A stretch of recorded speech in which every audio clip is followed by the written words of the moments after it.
Samoan Language Week.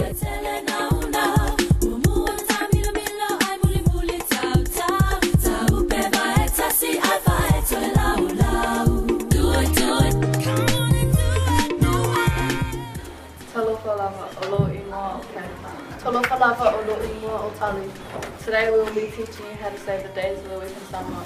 Monday, aso nafua. Tuesday, aso lua. Wednesday, aso lulu. Thursday, aso tofi. Friday, aso Friday. Saturday, aso to'onai. Sunday, aso sa. Now it's your turn. Know your roots. This week, the story of the tatau, or tattoo for the Whiapalangi.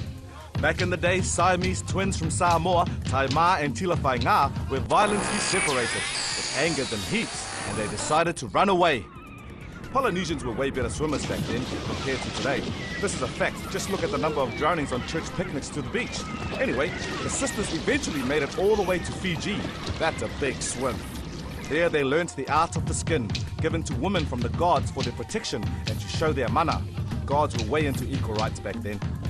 Eventually they decided to return to Samoa, but on their swim back, they saw a giant clam at the bottom of the ocean.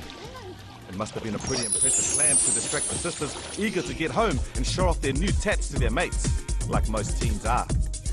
They swam down to get the clam, but then got seasick and confused. By the time they reached home, they got their story all wrong and mistakenly told that it was men who were supposed to be tattooed, not women. Poor, confused, tattooed teenagers. Good swimmers though. In Samoa, however, gender is marked by the art of the skin, tatau, where the men get the pea and the women get the malu. If the sisters had stayed down in the ocean depths longer, I reckon they might have got so confused we could have ended up with our cats and dogs getting tattooed. But they're just reckonings. World peace. Remember, Know Your Roots reserves the right to make most of the stuff up, so if you really care about knowing your culture, ask somebody. It's not rocket science.